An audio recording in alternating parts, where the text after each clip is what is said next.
This creativity and this idea that I could maybe use creativity for good really stuck with me. Hi everyone, I'm Amy Devers, and this is Clever. Today I'm talking to Ashleigh Axios. She's an international speaker, strategic creative, and an advocate for design's ability to break barriers and create positive social change. She does all this as the Chief Experience Officer and an owner of Coforma, a digital consultancy and design firm that crafts creative solutions and builds technology products that help bring about equity and improve lives across a wide range of communities.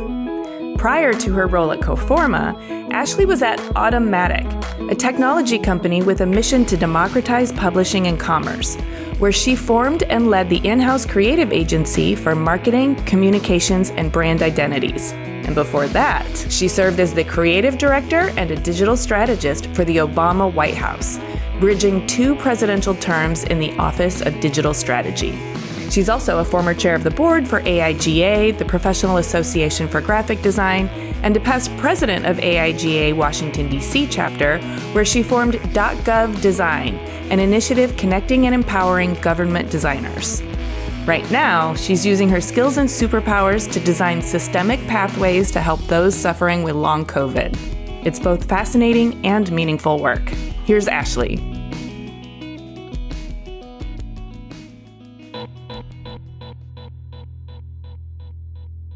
I'm Ashleigh Axios. I live and work in Washington, D.C.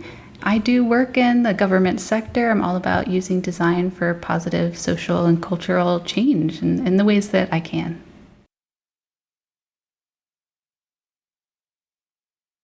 Before we get into all of that, I like to go back to the formative years. Can you tell me about your childhood? I was born in Northern Virginia, have an older brother, and it wasn't too long before my parents got divorced. We moved up, my mom, my brother, and I, to New Jersey to move in with my grandmother. It was a nice kind of combination, suddenly being immersed in my grandmother's world. Her and my grandfather had kind of made their way and earned money and had developed this fine sense of taste, but we were still very much finding our own way as a family. And my mom was kind of going back to school and figuring out next steps for her career and getting resituated. So I found myself having a lot of time alone, but surrounded by both fine things and kind of emerging spaces. And it kind of went into my creative headspace a whole lot between dancing and singing and making art. I entertained myself a good portion of the time and just found the world fascinating and interesting.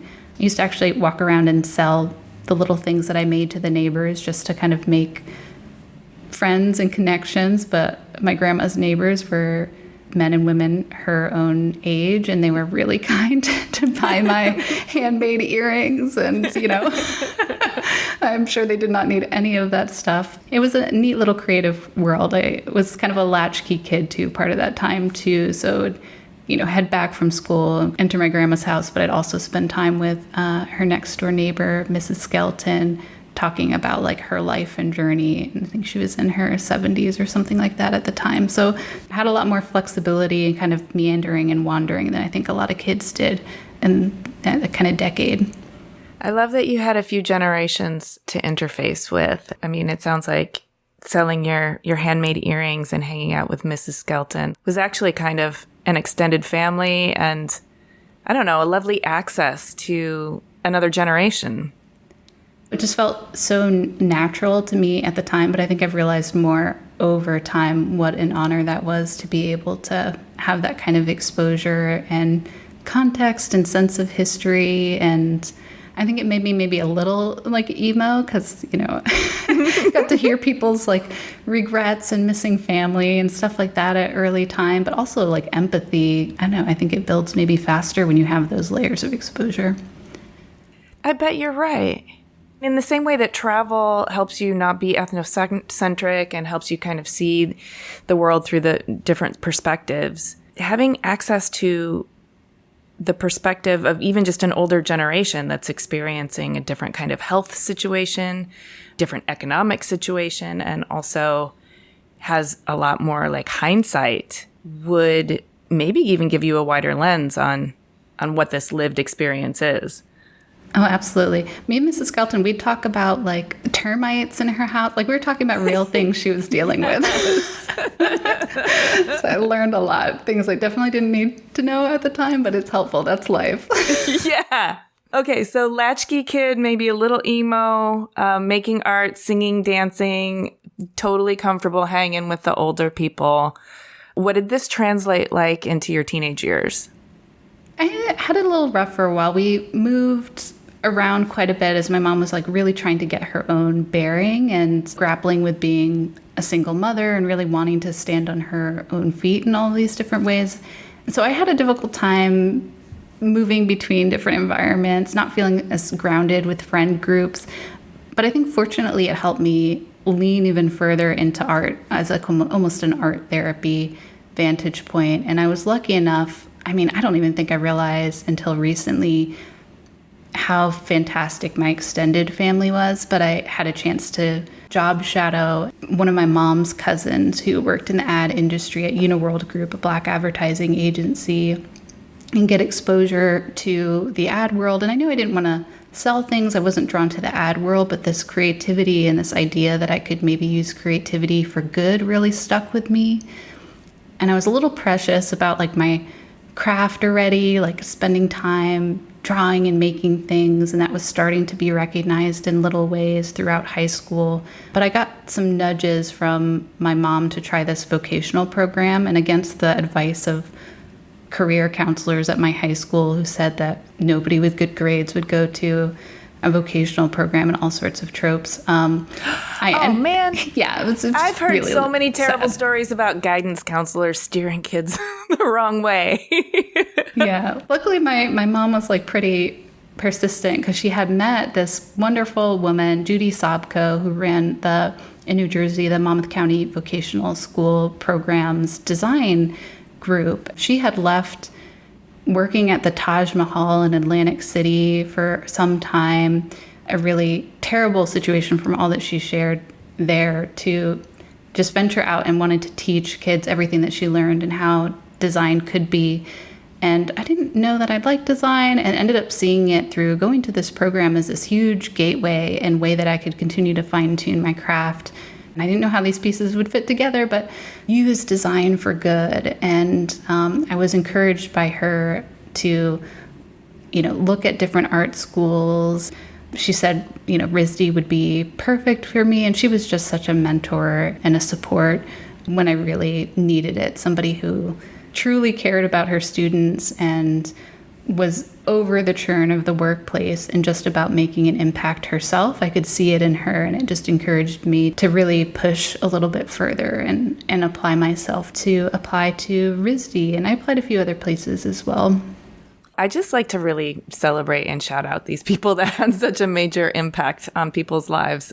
I love that your mom kind of encouraged you to take this vocational program despite the guidance counselor. And I also can see how all of these experiences are stacking up, and nobody knows what they mean when you're that age. Nobody really knows how they're going to start to influence your professional life until you find your way, but it doesn't make them any less important, right? They need to be there. They need to be the raw material that you end up shaping your life with. So Judy Sobka, yay for her. And you did apply to RISD and you did get in. You chose graphic design to get your BFA. Can you talk about the college years and what they were for you? I mean, I know they can sometimes blow your world right open, or sometimes they can be anticlimactic. What was your experience? I think a mixed bag. One, like blown away at what to me felt like opulence and decadence, and like the place was just so fancy. I was like, what have I gotten myself into? I thought like art schools are just supposed to be like, messy places for creative craft. And it had, it's a major institution. And so I think I saw some of those aspects right away at RISD, and I had to shake that off to a degree. And then I found just people who are so creative and inspirational and unique, and was really inspired by that. And then I went through, I think, a stage of being a little bit frustrated because I was trying to push creativity to share important messages. And in some of the contexts, the work that I was doing, people didn't care as much about the messages. It was kind of a different time for design. And so I definitely had my moments of frustration and, being given a project and making it about female genital mutilation or, apartheid South Africa. And folks are like, what are you doing? Or like making my degree project about social justice initiatives and how to actually pull those facts and this history out for this broad audience. How could you make this digestible content that they could get a little bit of at a time? And they're like, this isn't marketing. This isn't political design. I'm not quite sure what you're doing. This was a stamp project or book project.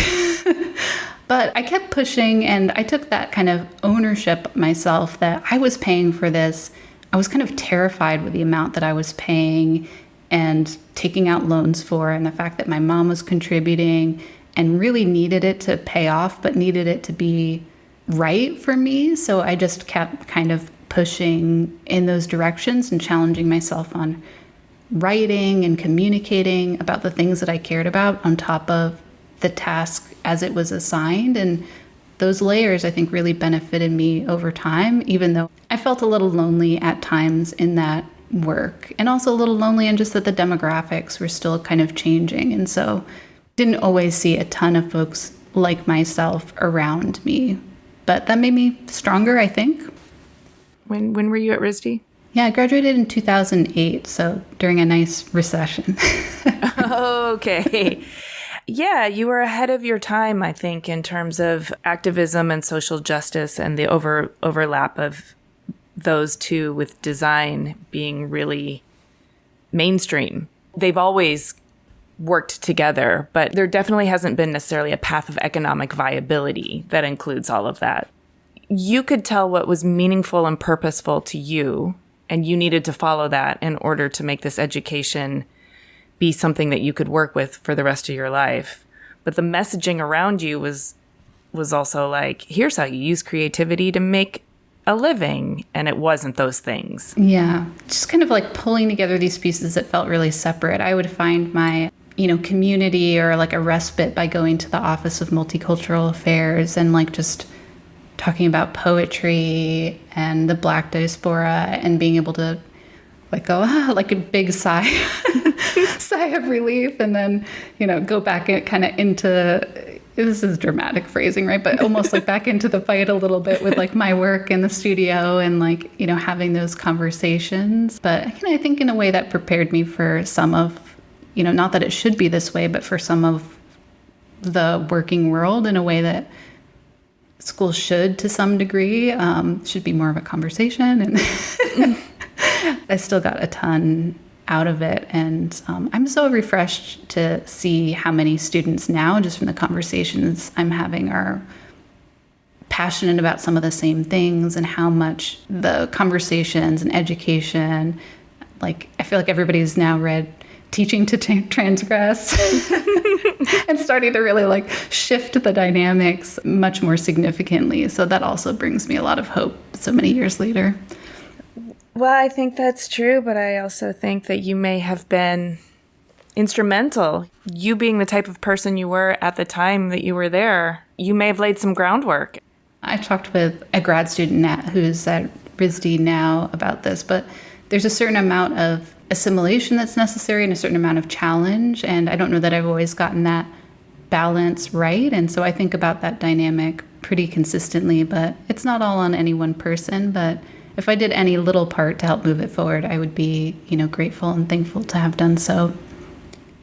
Let's move into your professional career, because that's not the only time you went to someplace that was opulent and fancy and, got down to brass tacks and started to do the messy work of strategizing. I know that you spent 4 years spanning 2 terms as the creative director and a digital strategist for the Obama White House, and I want to hear all about that. But can you kind of lay the groundwork for what it was like out of school and how you got to a place where working in the Obama White House was an opportunity for you? Yeah, of course, right? Because it feels like such a jump anyways. How did that happen? Yeah.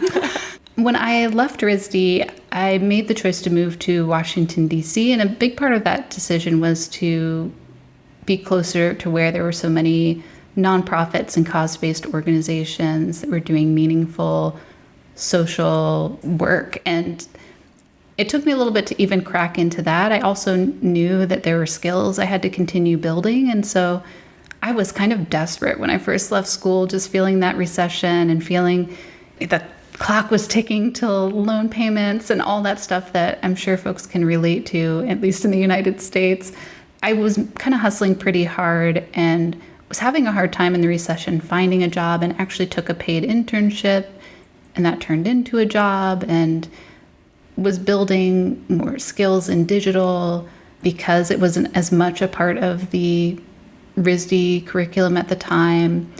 Then intentionally built some skills with like client management and relationship, working in a small design studio, and wanted to go into some more interactive messaging, and found an opportunity to work at a company that did museum interactive pieces and educational institution pieces, and worked on part of the permanent exhibits for the Henry Ford Museum and the Museum of Tolerance, and really got to grab attention of folks who are passing by and think about touchscreens and interactivity to a different degree.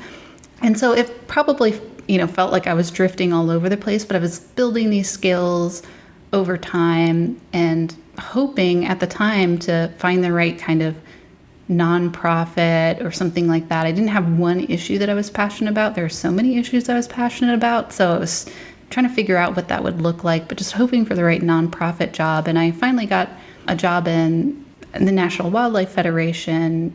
And I also started serving on the board of directors for AIGA Washington, D.C., the Professional Association for Design, the D.C. chapter. And I ended up meeting the creative director at the time, Kodiak Star, for the Obama White House at a happy hour, and just chatting with him.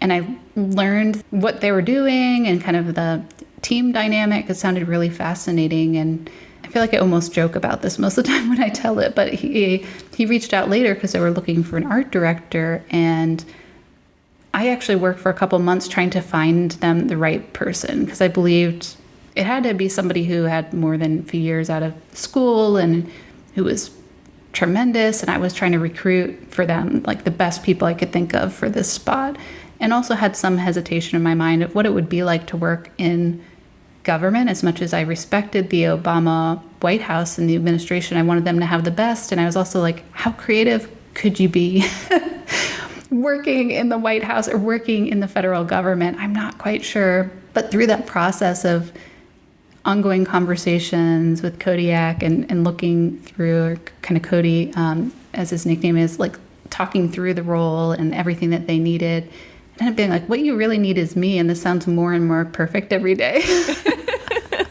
So I was like, okay, you know what? Like, maybe I should come in for an interview. And he's like, yeah, why don't you do that? And, I'm like, wait, was that the point the whole time? And I'm just kind of dense, quite possibly.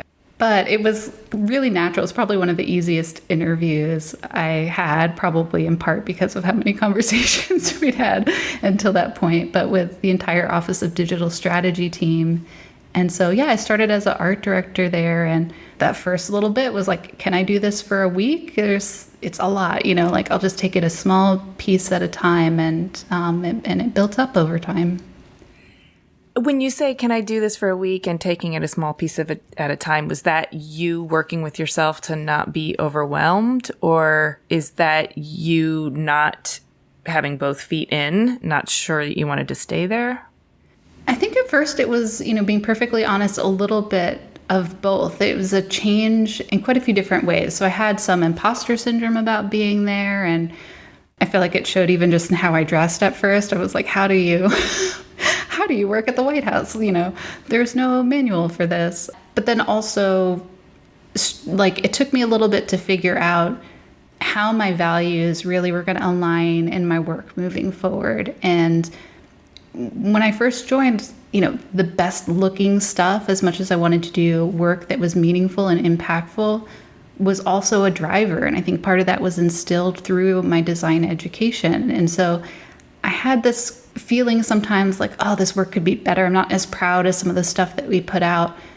But some of that stuff we put out was making a huge impact, was making sure that people were getting healthcare, and was helping people immigrate to the US safely and like doing these incredible things. And so it took me a little bit of time to really find my footing in what really mattered most, and that sometimes the visual aesthetics were going to suffer because in the time that you have to do the most impactful work, the balance was just a little bit different on a faster delivery or taking the time to craft out a more robust message collaboratively with the team. And there are just trade-offs that had to happen. I like to think our standards also improved over time, but it was an uphill battle on some of that. So that was part of it.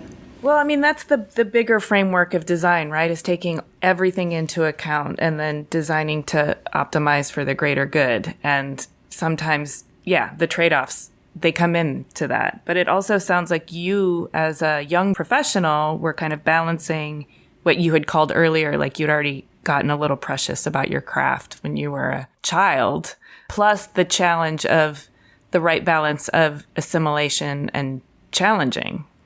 Yeah, absolutely. It sounds like all of that was coming together in a total swirl of activity.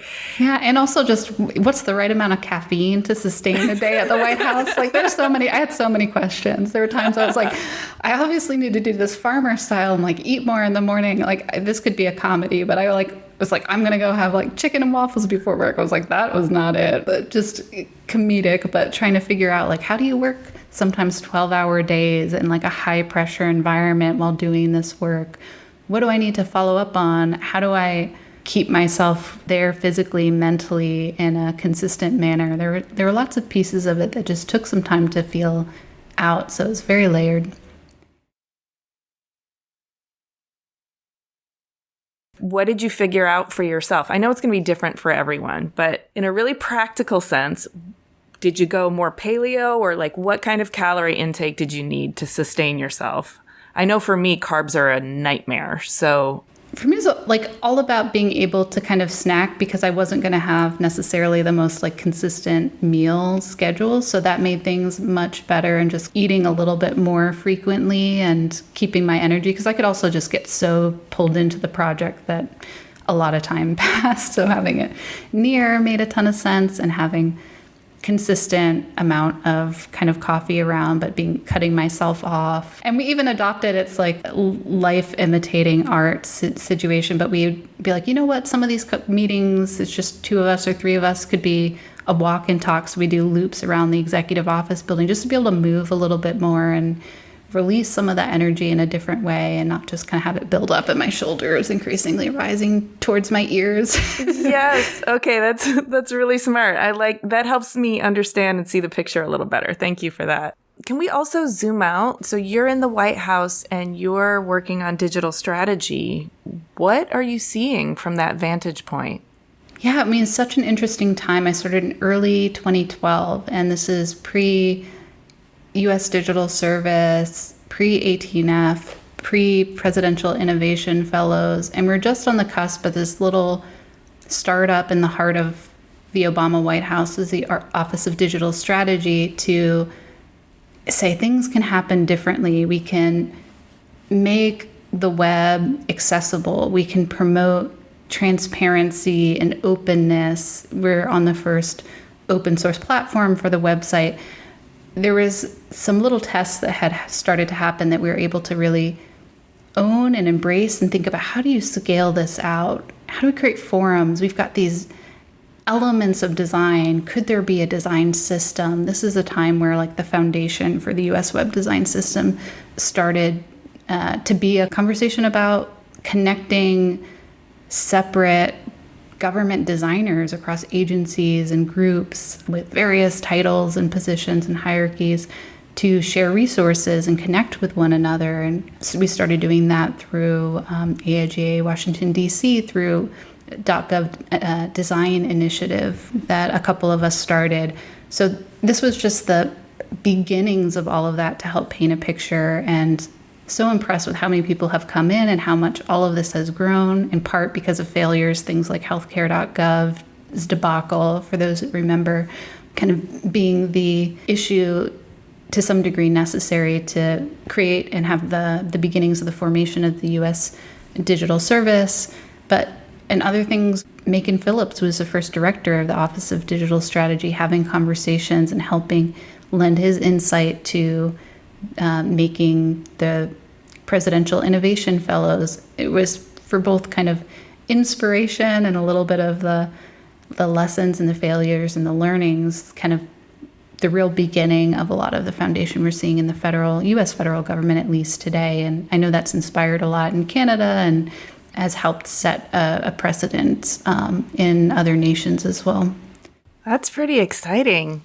I can remember back to that time as being a real cusp, because before that, the government wasn't known for social media or for being very digitally accessible. The websites were almost impenetrable. The information was dense. It was organized in such a way that it didn't feel like they really cared about who was trying to access the information.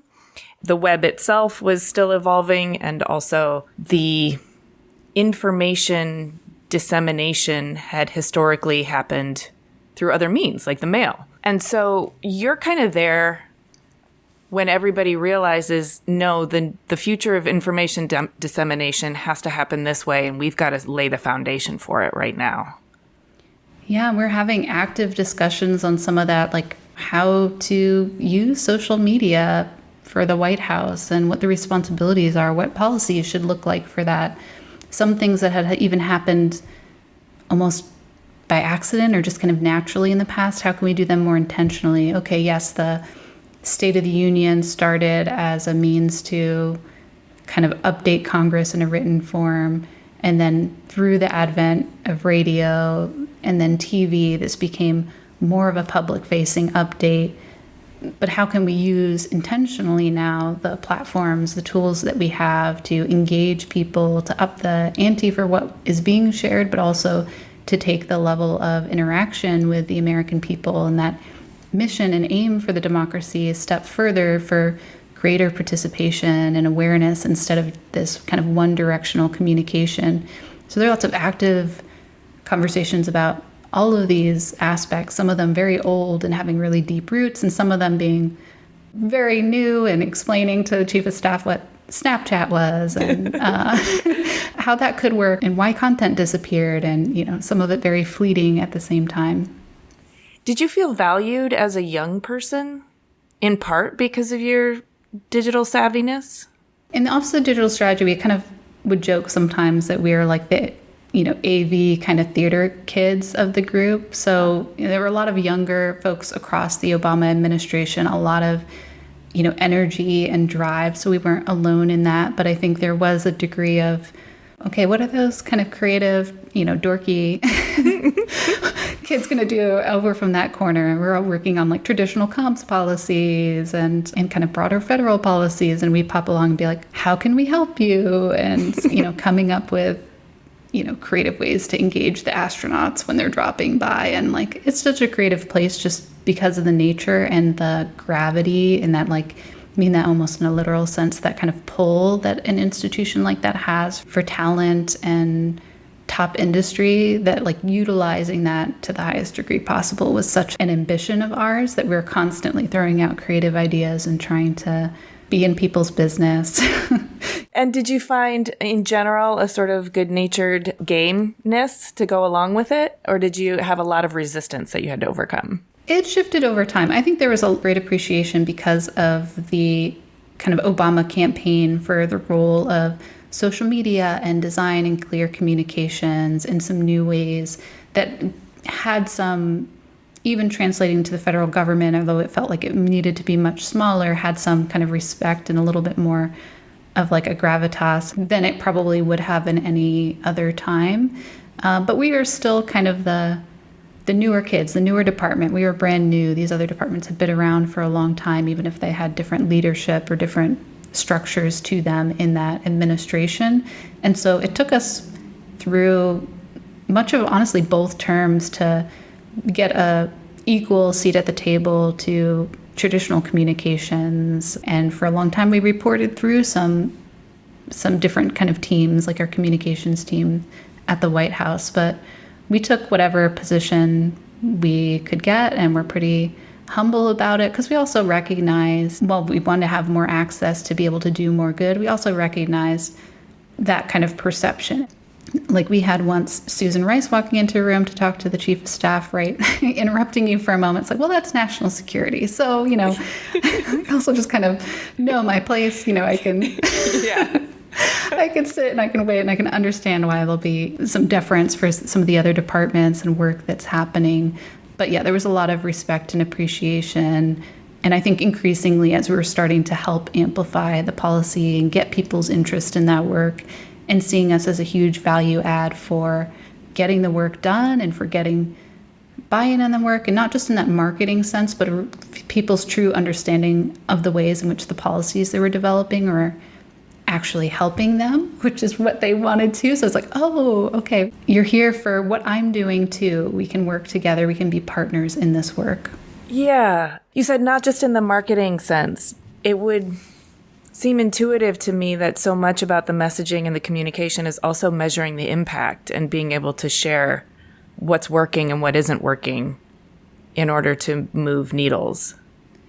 Yeah, there's a degree of that. And we had some thoughtful kind of partners who were able to also they're doing separate kind of focus grouping on terms, and really that kind of user research, qualitative research, especially in those early years, was so new to the government. It was like, yeah, you can listen to the American people, but through open channels and forums, from putting these events together, from some traditional means, sitting down and actually interviewing, doing discovery, qualitative research, didn't feel like it was our place as a team. And so luckily we're able to break down some of that by kind of meeting with other groups who were able to and had that leeway to do focus groups and at least some other listening sessions along the way. But it was very much still budding in the federal government at the time.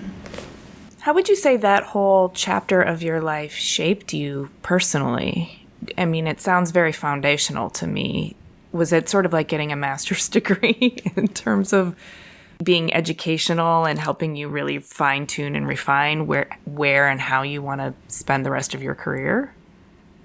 Yeah, I think so. And it's also this moment where a lot of things I had been working on separately just kind of, for me, for the first time, clicked together really well. So while I had those struggles, it was finally like, I hadn't thought of politics or federal government. That's not why I moved to DC, but it was like, it makes sense. Like I couldn't choose an issue area, so that selection between nonprofits was always a little weird for me. And like, I'm actually getting to work on so many of these issues that are important, and they're being elevated to this level because they are critically important. So yeah, that was a hugely foundational, both a kind of seeing everything come together for the first time and also beginning to see where it could go a little bit more clearly instead of that meandering path. And it's still, step by step figuring it out, but it feels a lot more clear to me now. I had to take that step out into a space. There weren't a ton of people operating, and I'm like, I've got it. I have a grown sense of how I can contribute, how I can do it at scale. And I've learned so much about working in the federal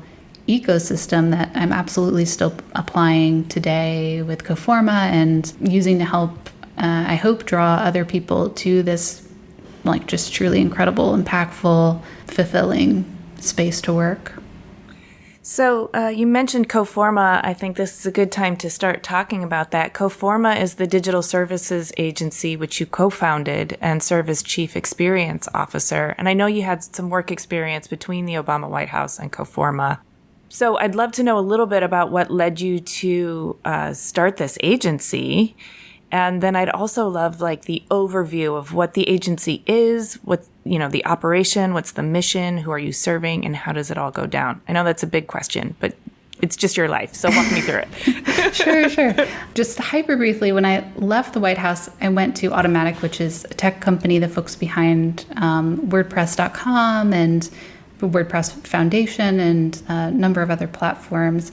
And one of the things I loved about that was I had gone from being on site at the White House, these long hours, to suddenly working remote first in this global team and environment.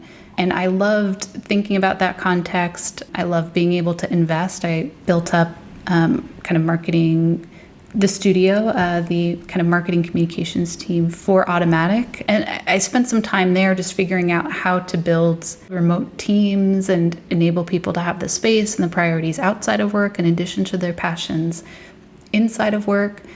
And so that plus kind of everything that I learned in the Obama White House, Eduardo and I have brought to Coforma, as you mentioned, our digital service firm. That's Eduardo Ortiz, your co-founder. Yeah, he's our chief executive officer.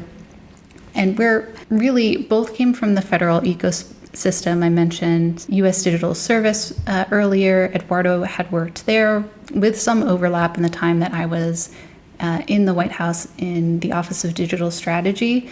And we both learned, I think, some similar lessons there, and just the appreciation for what it's like to be a public servant and the desire to support those who are doing that hard work from the inside, kind of leveraging agile and empowered positions, sometimes from the outside. I was in a appointee role in the White House, so I knew I was going to be leaving during the administration.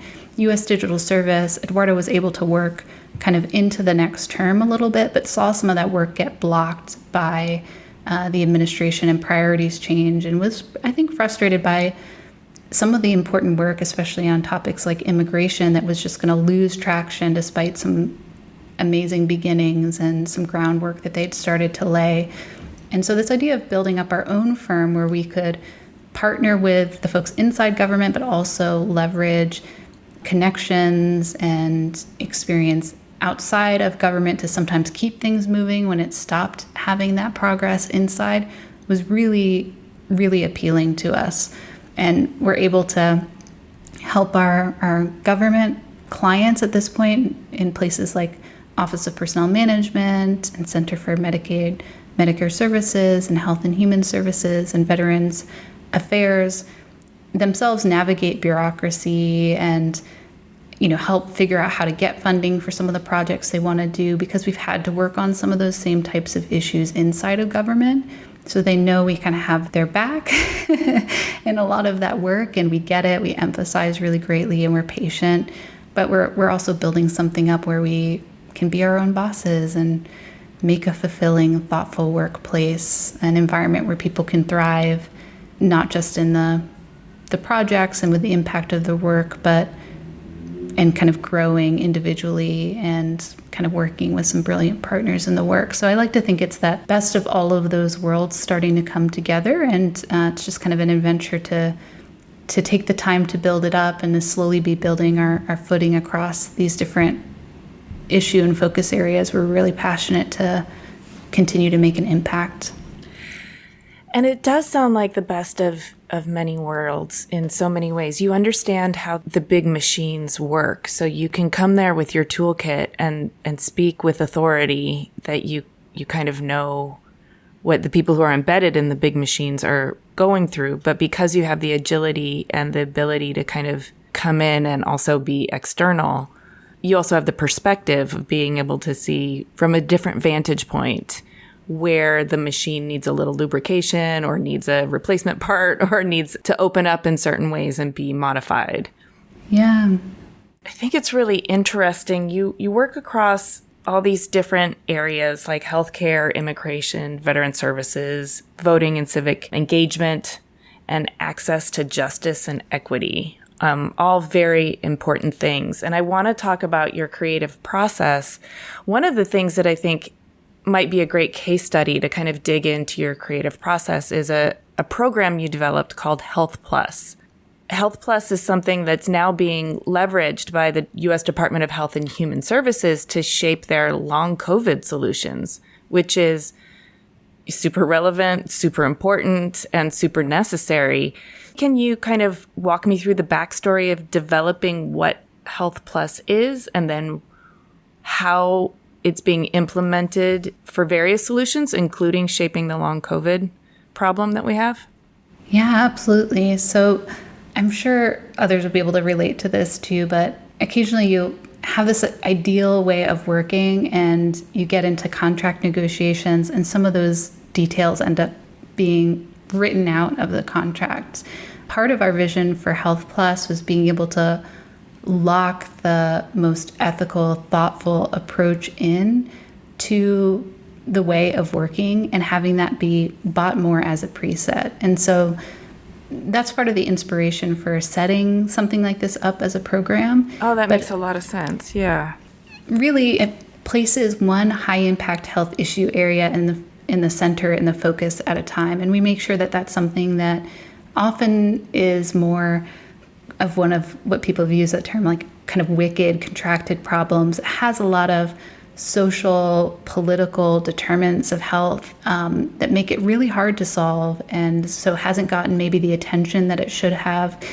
Those are things that we're more likely to put through the Health Plus program, but it's really, the goal is to understand the lived experiences and needs of people affected by that issue area that's in the center, and then to identify opportunities to accelerate solutions, and those can be solutions from anything from policy, technical, support system, types of payment and care, based on what we've learned from these patients and the ecosystems around them, the ways that they're failing or succeeding in supporting them.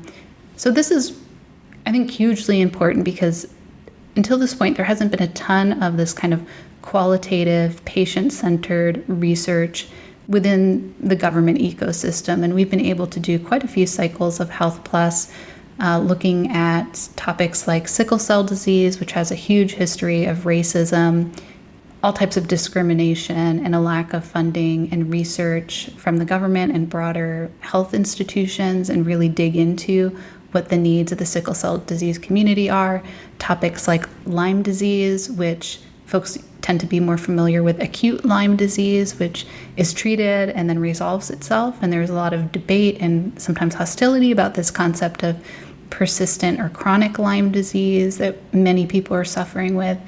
And now kind of long COVID, which also shares some characteristics with Lyme disease and being this chronic or kind of persistent health issue after somebody has experienced their acute kind of COVID-19 diagnosis in that experience and treatment. So we're able to really focus on those patient experiences and do in-depth research and kind of document the opportunities, issue areas involving diverse sets of communities around those patients, from clinicians, policymakers, patient advocacy communities, nonprofits, a whole ecosystem in the research, including developing some initial recommendations for solutions and beginning to even pilot those solutions. So we're really excited to be applying this now to long COVID. It's obviously so pressing, it hasn't been around that long. There's a lack of research in general on this topic, and it's something that so many people are suffering with today. And so selfishly for our team, it gives us, such hope and relief to be able to do our part to help make an impact and listen to these stories and amplify them so that we can see change. It's really rewarding work to do. Yeah, I don't think that's selfish at all. We find this stuff so rewarding because otherwise, you can just it's easy to get bogged down in the problems that we have. So it's refreshing to be able to be a part of a solution in a small way. But this one is especially exciting for us because we had a part to play in supporting the staff for the COVID-19 Health Equity Task Force last year as they were developing a set of recommendations for President Biden in response to his forming the task force with an executive order. So there were hundreds of recommendations that came out of that work, and it's been fortunate enough to see, I think, over 80% of those recommendations be taken up by the Biden administration and taken for action, including support for state, local, and tribal initiatives that were recommended. But this Health Plus long COVID work we're doing now actually in part indirectly came from that work that we did last year and further investment that was made towards HHS, towards understanding the experiences of those with long COVID. So it feels like a double relief to us to help put together some set of recommendations and help facilitate with some brilliant task force members and leaders discussions on the types of problems that COVID-19 was creating and like exacerbating inequities across the United States. And then to not just have it end with recommendations, but to be a part of follow-up work and in making those experiences even more real and generating solutions. So can we get like practical when you say, what is the follow-up work and what is making those solutions more real? Yeah, right now with Health Plus Long COVID, we're in the process of synthesizing the research down. And so we've got draft journey maps of the long COVID experience and sense of the kind of archetypes and those struggles and opportunities that the community is facing. And we're still writing out the robust report, but we'll be engaging with many that we've spoken to throughout the research so far and validating those problem areas and then brainstorming the types of solutions that will make a difference. And already through our research, we've gotten, just people volunteering stuff that they know, payment methods, clear connection between COVID diagnosis and identification of the risk of, long COVID and awareness. But past cycles, just to give you even more concrete examples, since we don't have those just yet, we're kind of midstream. For Lyme disease, some of the solutions included folks came up with preventative wearables to prevent tick bites, as well as marketing communications materials to help people understand that having a tick bite, it's not just checking it once and getting one quick treatment. There are things they should be on the lookout for that might be a sign of chronic Lyme disease, as well as really in-depth policy changes to spaces like preventing the spread related to climate change as it's kind of increasing the tick-borne areas further north every single year, and creating greater awareness in cities where ticks hadn't been prominent before about their increased prominence, and to digital apps that would help those who had Lyme disease track their ailments and be better prepared to share those kind of journal entries and that data with their physicians and healthcare providers to get faster treatment and kind of make the case for new community treatments or to connect with others so that they could get around some of the challenges and the gaslighting that still unfortunately happen in the medical institutions where folks are kind of navigating diagnosis and treatment.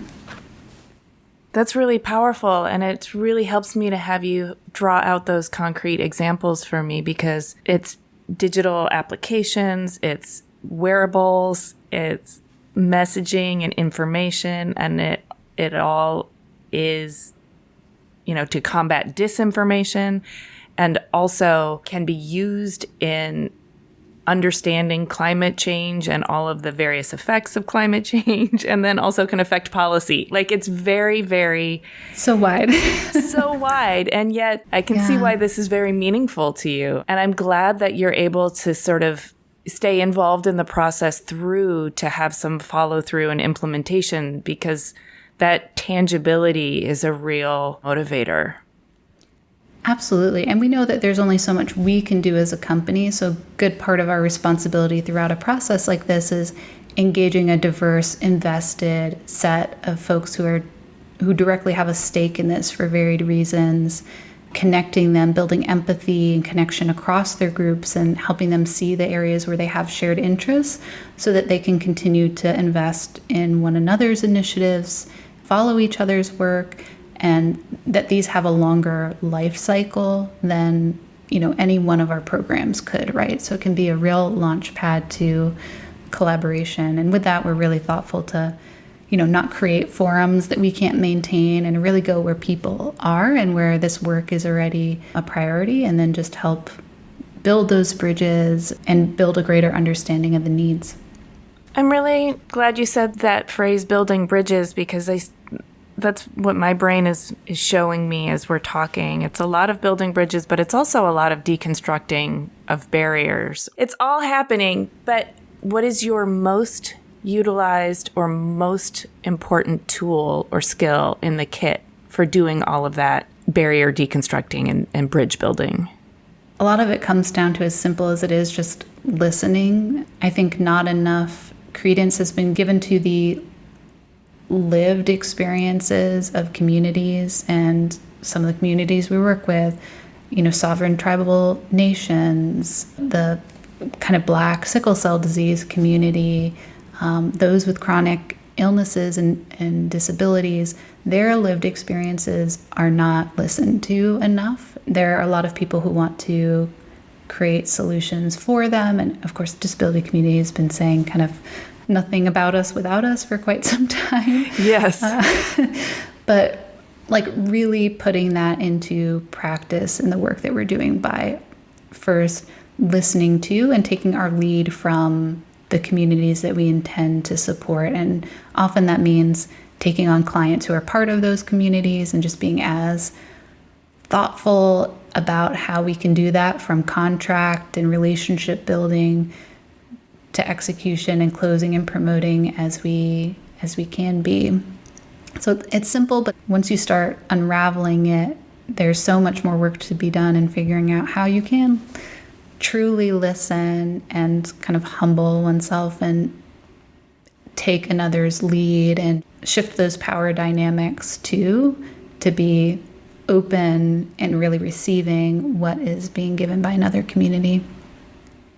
I'm glad you said that. I mean, you said it's simple, but I don't actually think it's simple. I think it is simple in that the idea of listening to one another should be a simple concept, but it requires a kind of adaptability, because you have to be also ready to hear what they're saying and not just continue with your action plan that you had in place before you heard what they were saying. Yeah. I also think personally speaking, there are times when I've not been heard or when I've been gaslit. And when I have been actually heard, it's incredibly healing. Yeah, it's so true. We get a sense of that all of the time in the research that we're doing. And it enables people to come together around these things, to really hear one another. It takes unlearning, though, so much of what we think we already know. And I think that's well said, because it seems like a simple notion, but it is really kind of lifelong work and application. Do you use this listening in your personal life? Has it improved your own personal relationships? And then even deeper than that, do you listen to yourself as carefully as you listen to others? I have taken it to heart, I think for better or for worse, in my personal life, down to, I think I've started to get a bit of more of a public platform. And so I make myself open and accessible, but I'm also a very analytical person and a very private person. And so sometimes those have conflicted. I've had like Gen Z folks be like, all right, I heard a talk you gave and I've got thoughts on it. And I'm like, okay, shoot, I want to hear it. I'm like, oh, man, like some of this is helpful and some of this, I don't know if it's helpful to me. Like there's just so many layers to unpack on applying some of these practices personally. So I've actually learned where, for myself personally, I need to put up some walls. I think there's a lot of societal pressure right now to treat each voice the same, and it's a hard balance. I'm probably not even going to be able to clearly articulate this as well as I'd like to, but I think it's a fine balance of doing the work, continuing after the work, and not looking for necessarily that group validation, but also being a continual learner and listening to feedback and continuing to evolve, because there's so much learning and unlearning that's necessary as part of this process. And I'm definitely still getting a feel for it. And I've overwhelmed myself by opening the floodgates really wide in the past. I can see how that would happen. Yeah. And then there is also the very real need to like manage your energy and not be responsible for everybody else's energy. And also some feedback's not very useful, but there's also only so much you can take and incorporate and actually process without it just becoming too much noise. And there's tons of trauma and stuff other folks are unpacking too, right? There's so many layers to it. I do think that some of this best listening and really hearing work happens when there are teams and when there's space for unpacking some of those traumas, we're talking about this at Coforma now, but unpacking some of those secondary traumas that can arise from it, making sure that there are some outlets for that processing. And so that's something I'm taking really seriously and trying to find for myself. Also, as somebody that has fallen prey to that idea of needing external validation, that should not be what it's about, but it can easily become that in the world of, so much social media and likes and clicks and, just that drive to make other people happy, which, I'm realizing can't be it for me. I'm about making an impact and improving lives and doing that in a way that's authentic and real for me, and still having some privacy and some space at the same time. Yeah. I mean, have you ever fallen prey to the feel like you need to fix or heal or immediately have a positive impact on someone who's suffering in a way that maybe is beyond what really is appropriate for you to be doing? I will say my mother is one of the most giving people I have ever met. And so it's easy for me to kind of be able to use her as an example. She used to stop on our way to church and pick up somebody who needed help and go miles out of her way. Even when we didn't have any money to support somebody in need, she's often bringing, even just going to visit her for a short period of time, bringing somebody home from the grocery store because they were hungry. Oh. You're I don't think many people would do that. That is a choice that you made. Okay. As generous as that is, I think I've learned a ton from her, positive in that spirit of generosity and giving that's clearly deeply embedded in who I am, but also learned some boundaries for myself and ways that sometimes those activities can deprioritize others in one's life that are important or can lead to some, I think, accidental trade-offs. So just being really intentional in what is a priority in any given moment and making the investments as thoughtful as possible. I'll give you a real literal tangible example, but my husband and I chose the last name Axios because it means weighted, or kind of having kind of weighted value.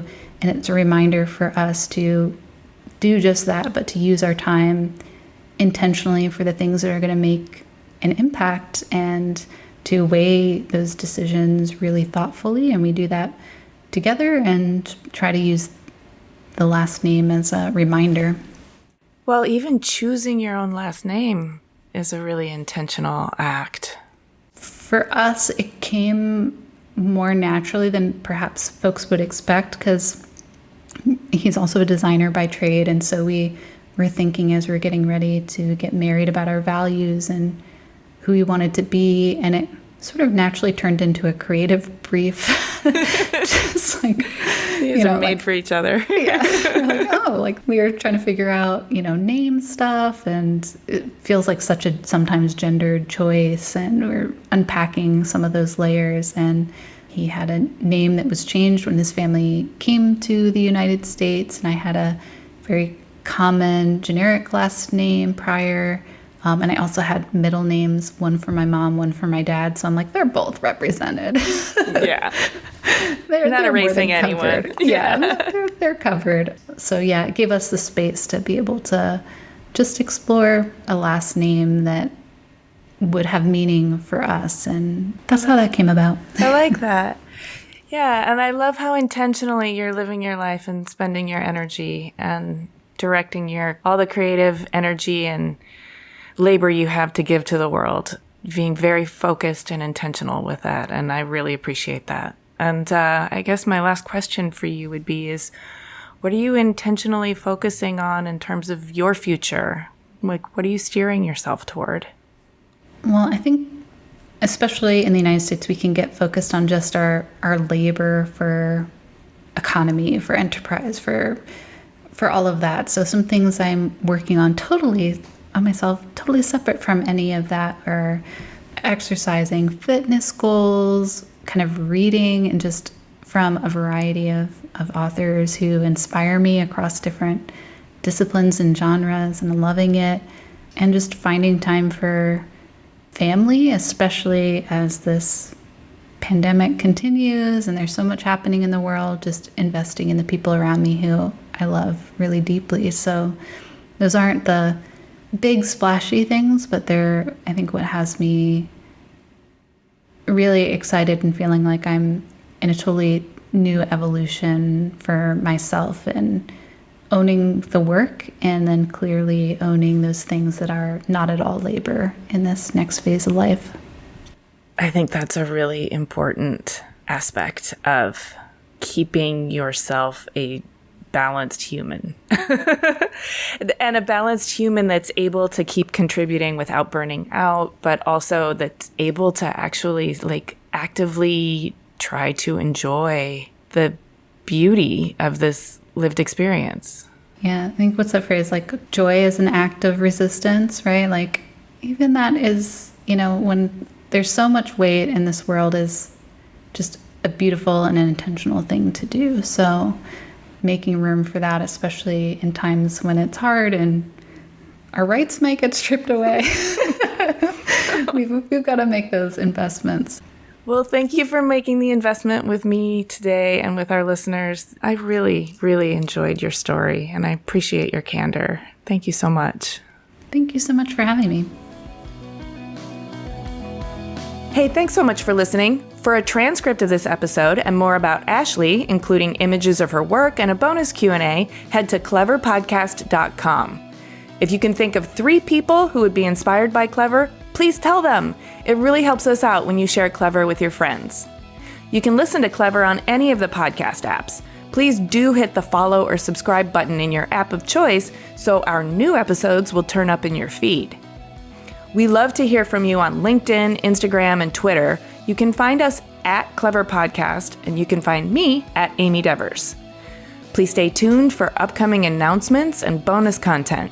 You can subscribe to our newsletter at cleverpodcast.com to make sure you don't miss a thing. Clever is hosted and produced by me, Amy Devers, with editing by Rich Straffolino and production assistance from Alana Nevins and Anushka Stefan, and music by L1011.